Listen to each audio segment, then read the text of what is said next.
Welcome to this really slow bud switch tutorial for light sensors. My previous one's on the same map. This will be in the download, and if you have enjoyed this and want to see more, do subscribe. So first of all, we are building this not directly onto other soil. There's no way it can interfere with the circuitry itself, because this relies on a grass block growing. Then you don't want anything interfering with that at all. Now, just to be safe, you want to be able to build this and never come back to it. So first of all, you build your little sort of ring shape, and then you build 2 bits of redstone there. You put a torch there, and you turn it on. The torch must be on, and by the way, there will be a list of common faults in the description. Redstone torch goes down, and then you build your next piece here. This will be the block which is going to be turning it on and off. So we then have to put our piston down.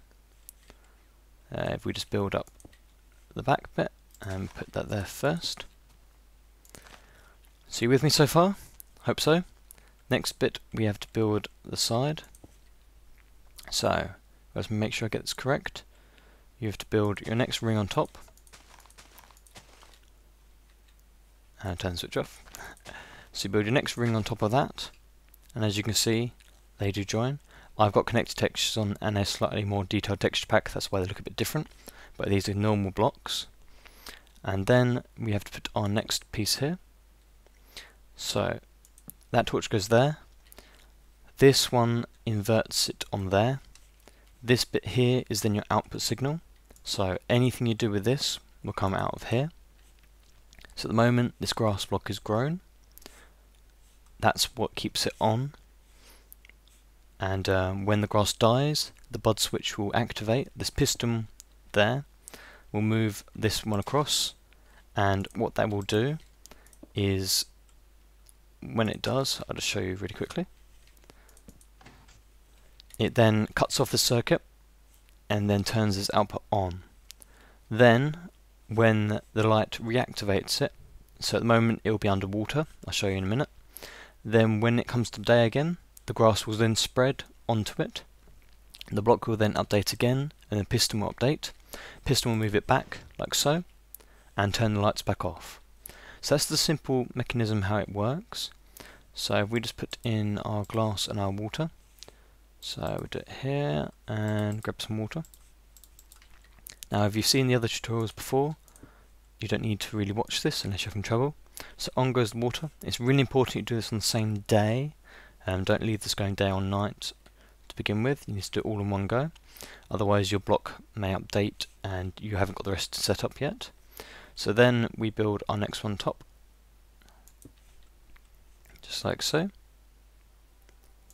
And then we bring this around. Now, a lot of common faults is they go this far. You need to then do another block and move it there.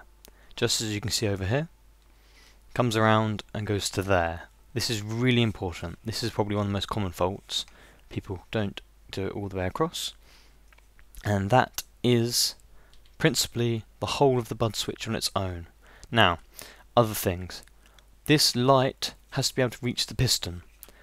When it hits the piston, it can then reach that way along and regenerate the glass block. So this bit has to be on the surface. So if your surface is up here, just pretend this is the floor. So all the rest can be underneath, completely submerged, but this glass block must be visible.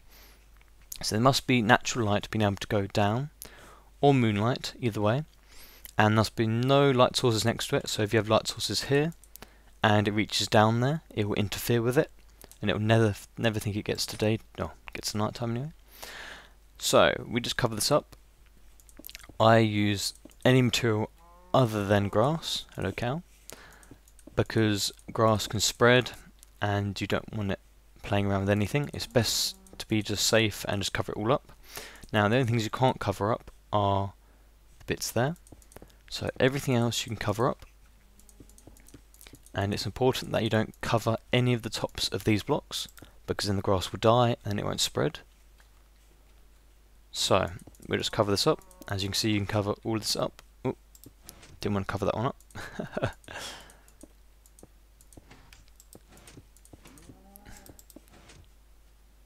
It's getting a bit happy, isn't it? We'll just do that first. That's the way you can stop it updating, because it's the power that's updating it. See, now it doesn't update. If I put it on here, no, that's fine. It's just the ones next to it. So I just make a little block, and I've made loads of these on my LP, and I'm also going to be doing the whole array on my LP. The links will be in the description for the episode of my LP where I do this, and also the other tutorials for this. And as I said before, this is a very, very, very slow little look at this tutorial, because I had lots of requests for it.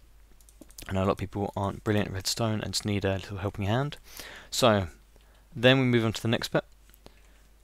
This grass can't be covered, like I said, can't do that. Can't do it above the water, can't do it there, must be like that.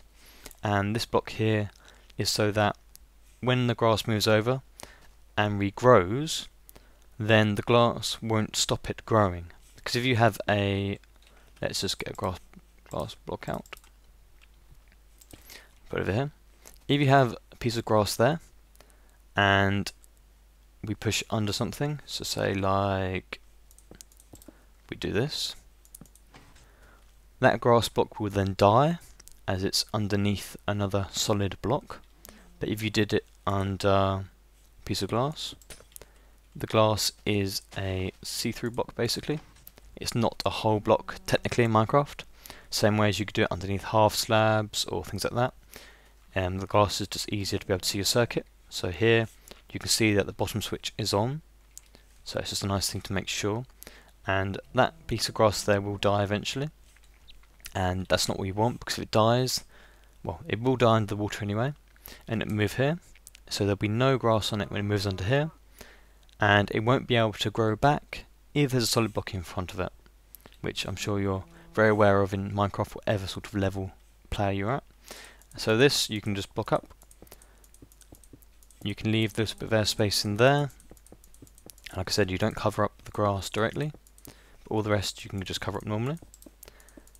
So before you do cover it up completely, I do suggest you test it, and this is the output as you see, like normal. And we'll just give you a little view of what happens with it. A simple way to do lights I've shown you over there as well. You can do little inverters. So the simplest one would be over here. All I've done here is that this signal's off coming out, so it's daytime. It inverts it up here, and then you can go to as many as you want. You can do the same inversion. This is a normal little horizontal inverter basically. And it's very convenient for this. And this is very convenient because you just move it up one. So each time you're just inverting the signal, so it's off, on, and then when it gets these, it's off. So therefore the input there is the same as the output. So you can do it as many times as you want, it just keeps the signal going. And the reason you do it like this, especially, is that you can block these up, and on your surface, you'll just see that. So it's lovely and neat. Much better than just having a bit of redstone poking up above the ground. And that's basically it. See, there we are. The grass block has died, so that this grass block won't regenerate anymore unless you take the block off the top. If you take the block off the top, you probably see by the end that it will regrow. Whereas this one hasn't died at all and will not die for the whole time. So we'll just move it here, and we'll just use a normal brick. If we get a lamp out, there you are, there's the lamp. Oh, my bad. I was going to invert it twice here. You can do it directly, but this is to do an array. So we'll just do a simple array here.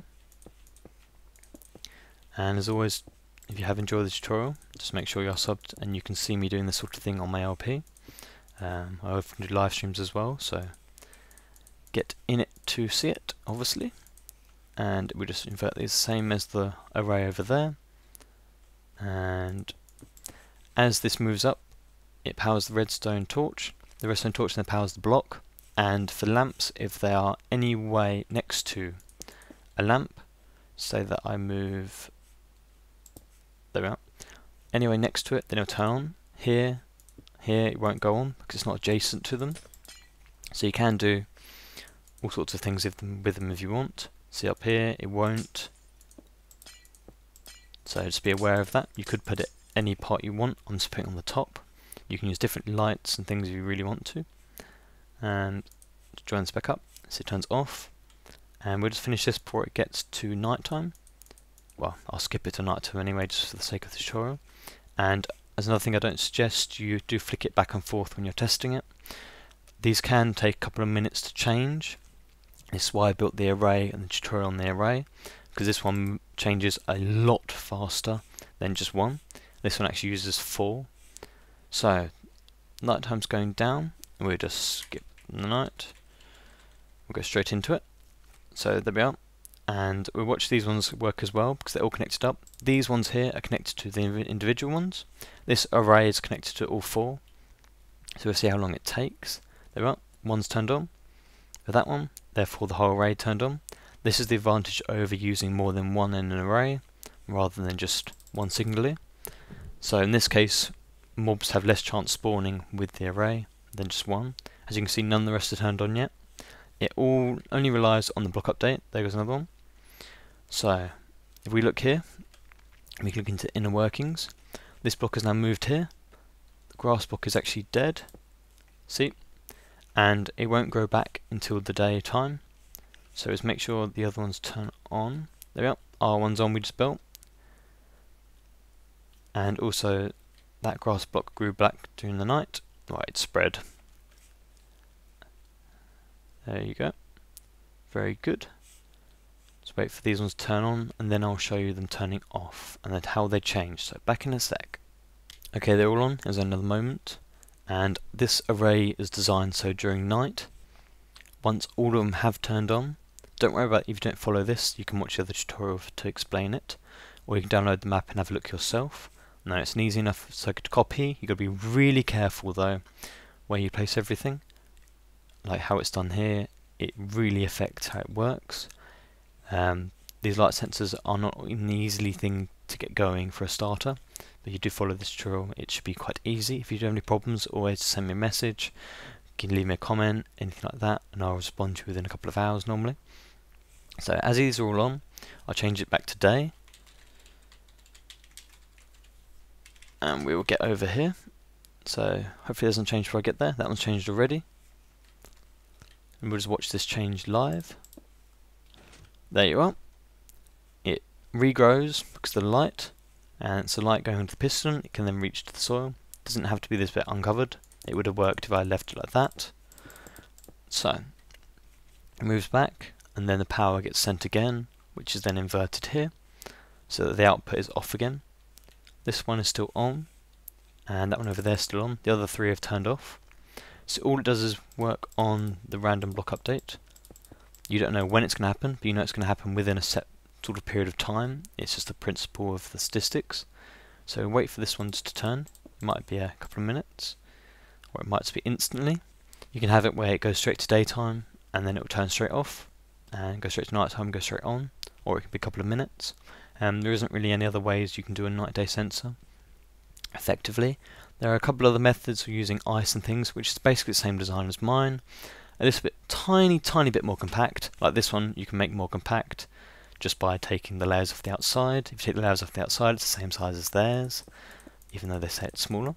So be aware of that. But using ice and things like that is a bit dodgy, because if it does heat up, or if you have anything near it, then it can melt and screw it up basically. So this one's still on. I'm waiting for it to regrow. All the other ones have changed. All of these units are exactly the same. There is nothing different about this one than these ones. You can have a look at it in there if you want on the tutorial, on the download I mean. And let's wait for this one to change. It doesn't affect it at all if it's covered up or not. So just recover this up. Obviously the other ones don't affect it because they have changed and they've been covered up. And like I said before, they can take a couple of minutes. So I'll probably just cut out a little bit until it comes. So there we go. And there you go. Didn't need to cut out anything. So obviously they all work. So don't get too aggravated if it doesn't change straight away. It's just the key to be patient about them, especially if you're building the light sensor. This is designed specifically so every single one has to turn on that's connected to it before it then resets the circuit to then allow lights to turn off when it gets back to day. If you go to nighttime and one of them changes and then you revert it to daytime again, it will not turn off. It's not designed for that. It's designed for legitimate like Minecraft, so that during the daytime they will always turn off, because the 15 minutes daytime, it's impossible for them not to change. Same with the nighttime, it's impossible for them not to go on, so they will all always turn on during the night at some point. But I just realised that the first one that does turn on, we'll turn this on. Anyway, I'm getting a bit distracted here. If you want to download this and have a look, then you're welcome. The link will be in the description as always. And if you want to subscribe, it'd be lovely to have you. And hopefully this has answered all the people's questions which are having trouble. So, have a good day. I've been King Happy, and I'll see you again soon.